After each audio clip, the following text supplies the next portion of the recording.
This episode is sponsored by Renewal by Andersen of Central Pennsylvania. The countdown to Black Friday has begun. Take $400 off every window you buy and $800 off every door as the clock ticks on. That's at $0 down, 0 payments, and 0 interest for a whole year for qualified buyers. Check out renewalbyandersen.com to learn more.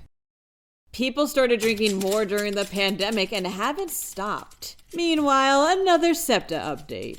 The largest solar project developed by a utility in Pennsylvania is underway. Lastly, Pennsylvania's favorite Thanksgiving food is a classic. I'm Claudia Dimuro, and you're listening to Today in PA. The pandemic saw an increase in stress-related drinking as well as alcohol-related deaths, reports CBS Health Watch via CBS Local Pittsburgh. And according to a study published this week in the Annals of Internal Medicine, that bump in drinking kept going, a trend which the authors say highlights a rather alarming public health issue. Indeed, Dr. Divya Ayala of Thomas Jefferson University Hospital in Philadelphia has confirmed she's seen more patients coming in with alcohol-related problems like severe liver disease. But as for why this drinking is being sustained, the study explains that this trend has become normalized, as well as a, quote, adaptation to increased drinking due to stress from the pandemic and disrupted access to medical services. Plus, as Dr. Ayala puts it, quote, either people don't know where to get help or they don't know that they need help. The study defined heavy drinking, by the way, as 4 or more drinks a day for women at any one setting or 8 or more in a week. For men, it was 5 or more in a day or 15 or more in a week. SEPTA has proposed a fare increase of 21.5% across the board on New Year's Day, reports the Philadelphia Inquirer.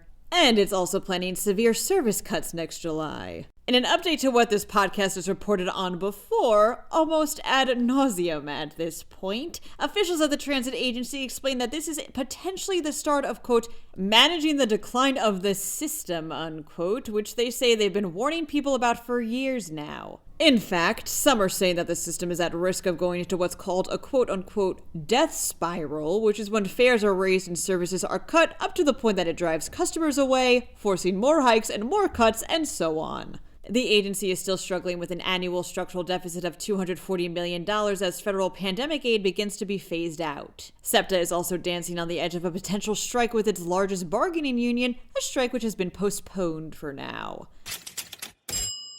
PECO has agreed to add 25 megawatts of solar energy to its mix of sources that generate electricity for its customers, states why. This would be enough to power roughly 3,000 homes, which would make this plan the largest solar project developed by a utility in Pennsylvania serving default customers, aka people who don't opt out to buy from a third-party provider. It's also actually part of a larger agreement PECO entered into with a coalition of groups collectively known as the Energy Justice Advocates, which was looking for the utility to up its use of renewables within its energy mix. PECO still needs to purchase the solar energy from a supplier, one they confirmed will be in Pennsylvania. Thanksgiving is just unbelievably so weeks away, says PennLive. So, Interbody has released a report covering each state's favorite main Thanksgiving dish. Pennsylvania's is the ever-classic star of the show, turkey. Turkey was unsurprisingly the most popular main dish nationwide, while ham came in second and mashed potatoes third. The study also found which part of Thanksgiving people like and don't like the most, according to a survey they implemented. What respondents said they liked the most was the dinner itself. And the worst thing? Hosting the holiday. That's all, folks. For more news, drop by PennLive.com. Also, please don't forget to rate this podcast and to leave it an honest review, too. Thanks in advance, and as always, thanks for listening. I'm Claudia Dimuro, and we'll get back together tomorrow for some more Today in PA.